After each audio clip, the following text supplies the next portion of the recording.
engage, disrupt, adapt, repeat.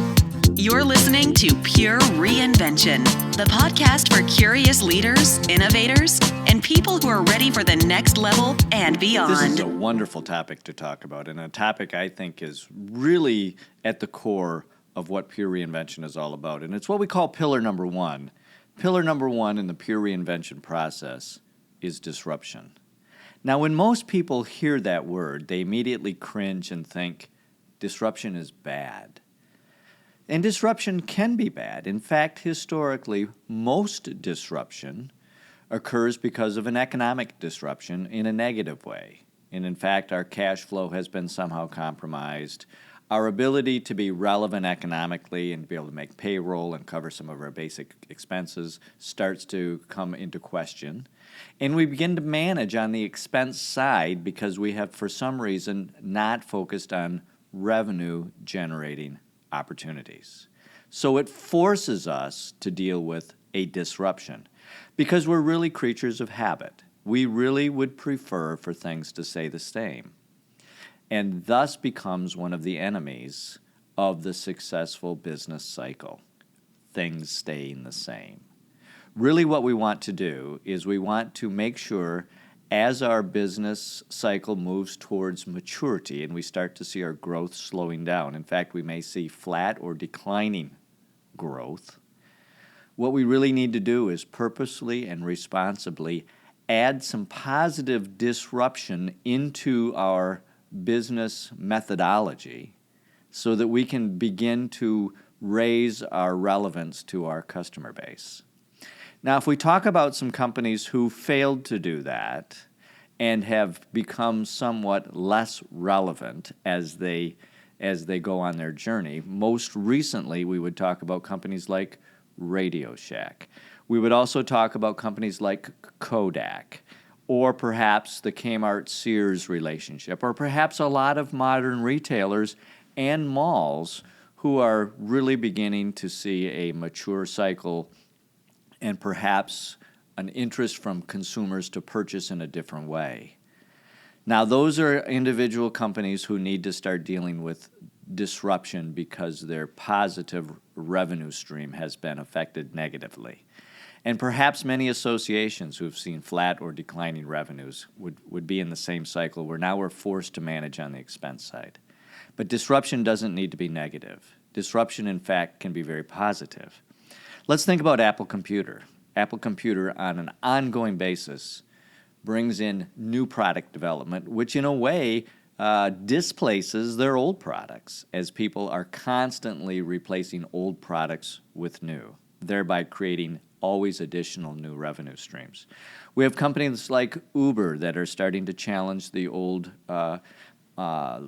perhaps less than modern cab structure of how we move people around. Amazon, Zappos, the list goes on and on.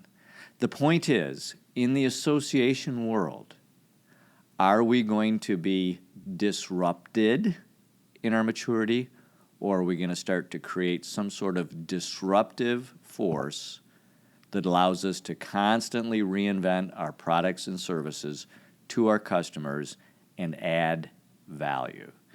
It's a huge question because it seems as though in most cases, especially when you look at the boardroom of many associations, the greatest value they place is on a lack of disruption. They like consensus, we want everybody to get along, and we don't necessarily value diversified thought. As an association leader, do you really value disruption in the growth phase? Do you really value a disruptor who's able to challenge current status quo, not for the sake of being necessarily negative, as much as looking at that as an opportunity to perhaps change in a very positive and meaningful way the value that you are bringing to your association members? And that's a very interesting and dynamic question, because before we can make any sort of relevant change in the reinvention process, we first must value the role that disruption plays in setting the stage for pure reinvention. Now, many of us have not been trained in this, so this is a whole brand new concept.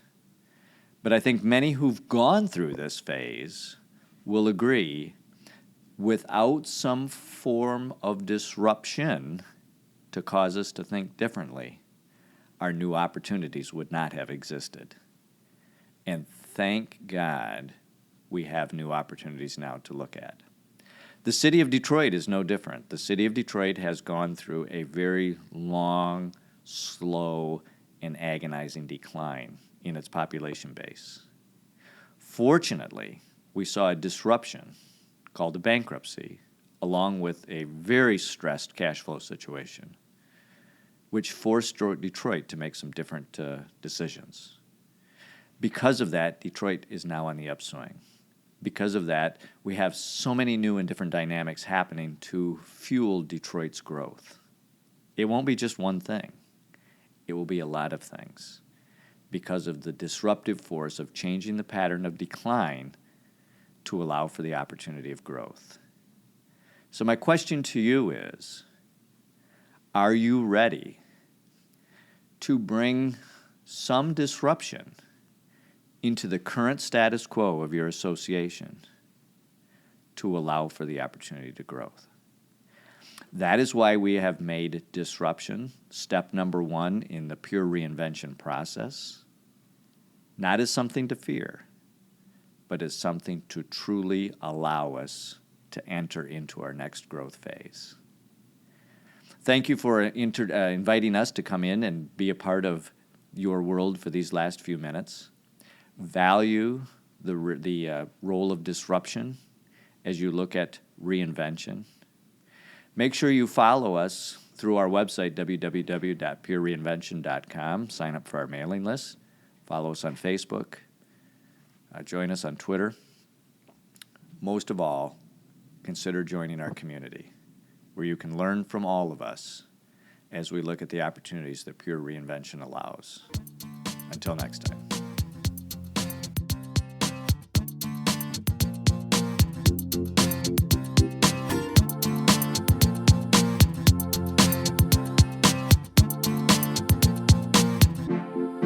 Thanks for listening to this episode of Pure Reinvention. Keep the conversation going and get alerts when new episodes are available by following us on Twitter @PureReinvention or sign up for our mailing list at PureReinvention.com.